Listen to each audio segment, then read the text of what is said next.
Pemirsa Jambi TV kembali di Dewan Menjawab malam hari ini bersama dengan pimpinan Komisi 3 DPRD Provinsi Jambi. Yang pasti kita akan membahas mengenai pembangunan infrastruktur yang ada di Provinsi Jambi. Di segmen 1 tadi kita sudah membahas mengenai proyek-proyek multi-years di Provinsi Jambi, beberapa di ruas-ruas jalan yang tengah dilakukan pembangunan. Malam hari ini Bapak Fauzi kita akan berlanjut. Tadi ada beberapa program yang Bapak sebutkan pada awal perbincangan kita. Selain ruas jalan yaitu ada proyek pembangunan Stadion Suwarna Bumi di Pijauan. Tadi Bapak katakan juga pembangunannya sudah memasuki cukup bagus untuk pembangunan Stadion Suwarna Bumi ini sendiri. Gimana nih Pak, menurut Bapak setelah turun langsung ke lapangan untuk melakukan pengecekan Stadion Suwarna Bumi di Pijauan ini sendiri? Ya itu tadi akibat lemahnya perencanaan kita, kan kita tidak matang untuk menyusun perencanaan tuh. Yang dimaksud matang di sini adalah persiapan gitu. Seharusnya T-1 ya, tahun sebelum pelaksanaan itu kan perencanaan sudah selesai.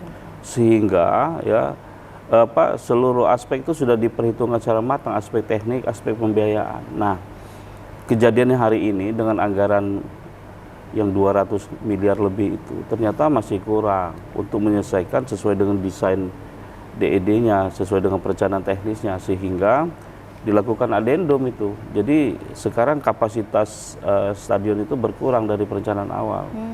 Dari 20.000 jadi 10.000, dan tribunnya juga tribun barat dan timur yang dibangun. Seharusnya dia mengelilingi gitu ya, tribun itu seperti itu. Nah tapi ternyata setelah dikaji teknis ya dilakukan penyesuaian. Nah itulah kejadian, tetapi dari aspek pelaksanaan sesuai dengan hasil dari adendum itu tidak ada deviasi di situ. Dan insya Allah di Desember ini bisa selesai. Nah yang kita khawatirkan itu adalah pembangunan Islamic Center. Makanya kita merekomendasikan agar ada penambahan alat dan tenaga kerja supaya nanti sisa tahun anggaran, tahun kontrak ya bulan kontrak ini juga bisa diselesaikan secara baik seperti itu. Baik, nah untuk pembangunan Stadion Suwarna Bumi di Pijauan ini sendiri nih Pak, setelah turun ke lapangan, menurut tanggapan Bapak, apakah stadion ini sendiri banyak dampak positif bagi Provinsi Jambi atau hanya ingin menciptakan ikon wilayah semata?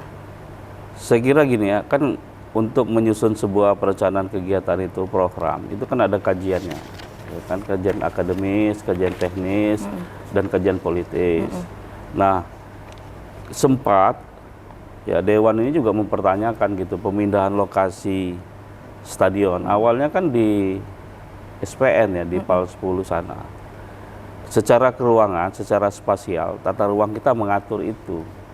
Cuma dengan pertimbangan politis dan teknis, pemerintah berargumentasi gitu bahwa pembangunan ini harus diratakan gitu agar terjadi bangkitan-bangkitan ekonomi baru gitu. Nah, harapan kita kan, harapan pemerintah pada saat itu yang disampaikan ke Dewan dengan membangun stadion di Pijauan itu dari sisi aset kita memiliki tanah yang sudah bersertifikat.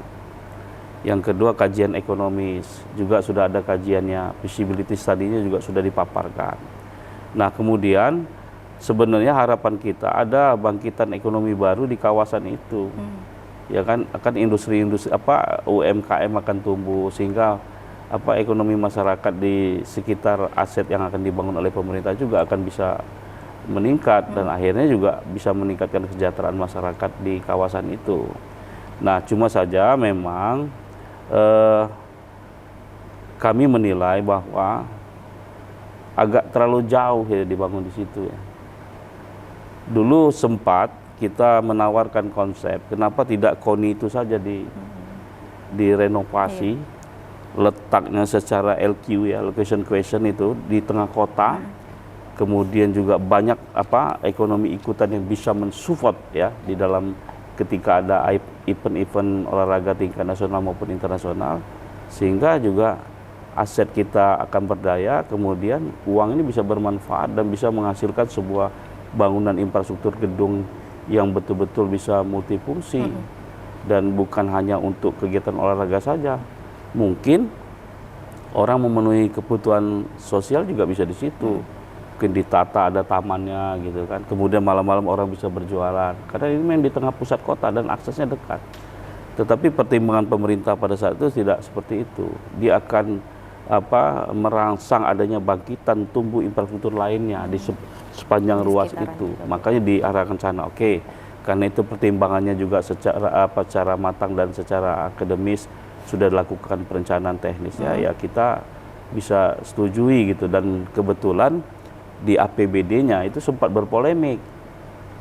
Di satu sisi statementnya ada di PAL 10, tapi di APBD-nya dikatakan dalam Provinsi Jambi. Nah, sehingga kami juga memutuskan sudahlah, karena memang pemerintah menetapkan di sana dan kajiannya ada, yang kita setujui. Ya alhamdulillah pembangunannya cukup baik, dan kita berharap itu bisa berfungsi pada tahun 2025 nanti. Baik, untuk Stadion Suwarnabhumi ini sendiri target pada bulan Juli selesai 75% dan akhir tahun selesai sesuai target nih Pak. Dan pasti kita ketahui juga bahwa stadion ini bertaraf internasional. Tadi Bapak sudah katakan bahwa awalnya tribun ini sendiri, stadion ini kapasitas 20 orang turun menjadi 10.000, dari 20.000 menjadi 10.000. Apakah ini sudah dapat dikatakan stadion bertaraf internasional? Yang pastinya kita tahu juga Pak bahwa stadion bertaraf internasional itu pastinya memerlukan biaya perawatan yang cukup besar juga. Seperti apa nih Pak?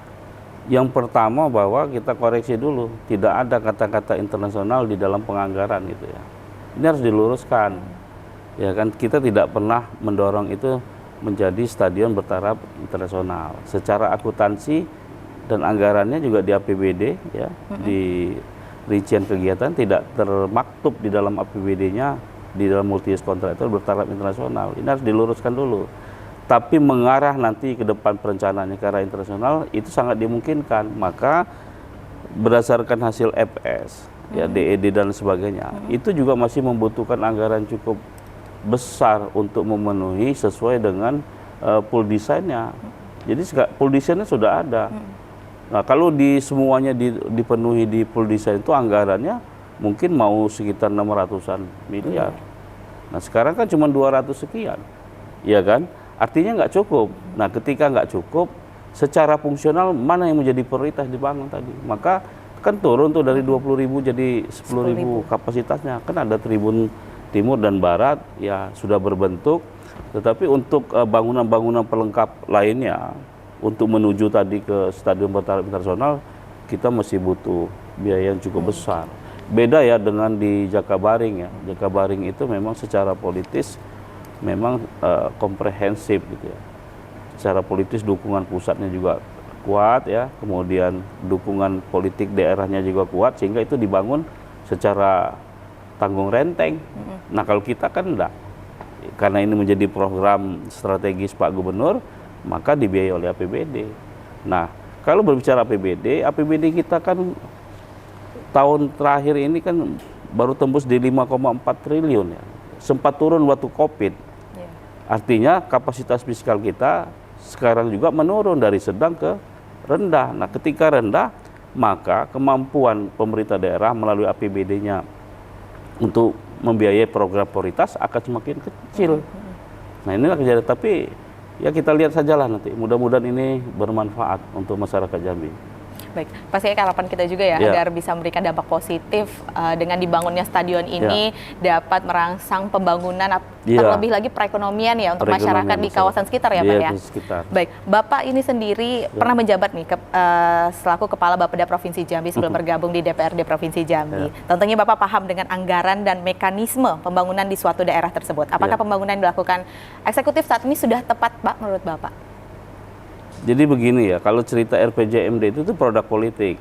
Ya, karena dia memuat janji-janji politik dari kandidat-kandidat yang berkompetisi pada saat itu. Dan janji politik itu memang wajib, undang-undang itu mengamanahkan harus dituangkan ke dalam rencana pembangunan jangka menengah daerah yang kemudian diturunkan menjadi RKPD, diturunkan lagi menjadi kebijakan umum anggaran, baru dihilirnya adalah APBD. Maka menurut saya pertanyaan tadi menarik, apakah sudah memang sesuai dengan ini? Saya kira kalau dia produk politik, ini kan harus ada bargaining posisi yang kuat dari pemerintah dan DPR untuk meloloskan program itu. Bargaining posisi itu artinya kajian-kajian secara politis, teknis, akademis, kemudian secara sosial masyarakat juga harus dikaji secara baik. Nah, karena dia sudah menjadi janji politik, program prioritas pemerintah, maka tugas dewan sesuai dengan tiga fungsi dewan tadi, legislasi, anggaran, dan pengawasan. Ini kita mainkan perannya di tiga fungsi ini untuk bagaimana program prioritas Pak Gubernur itu juga bisa berjalan secara baik.